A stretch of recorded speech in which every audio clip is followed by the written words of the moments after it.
In this video, we are going to find out the influence areas of your home with the transparent glass strategy. This method is simple and effective. But first, let me show you how you can orient your floor plan too with the same strategy. That's if you decide you are not going to stick your floor plan on the computer monitor as I did before. First, you have to print a Google Maps image of your building, as I mentioned before, and you can see here. Next, using a set square, draw the north-south line on the map, as you see here. This line is the perpendicular on this side, because you remember on Google Maps the north points up.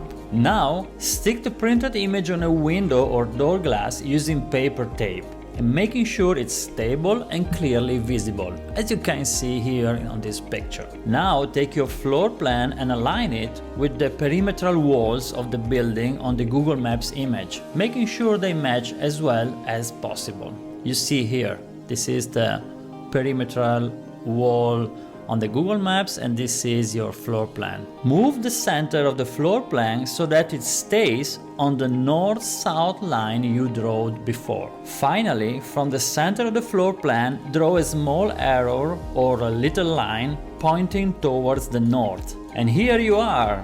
Now your floor plan is oriented. Now we are going to use the same exact method to draw the Vastu areas of influence of your home or your workspace. First of all, get the Vastu compass at casavastu.com, print it and stick it on the glass as we have previously done. Same exact thing. Now align the floor plan with the north of the Vastu compass. It's this triangle with the north we have just found. The strategy is the same, just rotate the plan until its north aligns with the north of the Vastu compass, as you can see here in this picture. When it's well aligned, stick the floor plan to the glass with the paper tape. Once that's done, everything becomes very simple. You just need to take a set square or a ruler, place it from the center of the plan and draw these lines, which represent the 8 areas.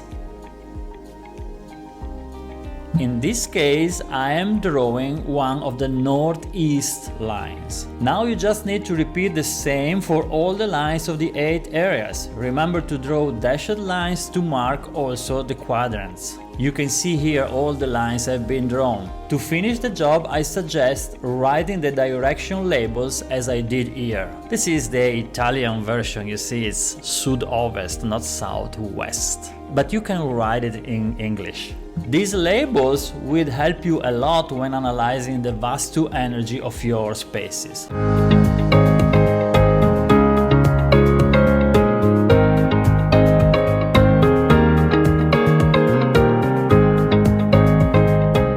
So the final result looks like this.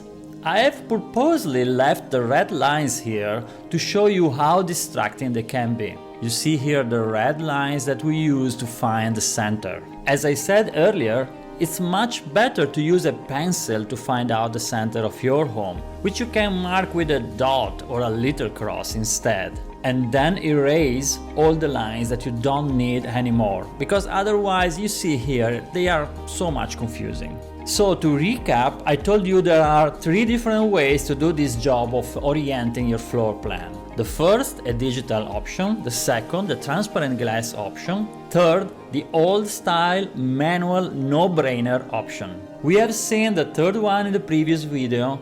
We have just seen the second one. Now let's go for the first one, the digital. As you can imagine, this is my preferred one, and that's why it's the first on the list, isn't it?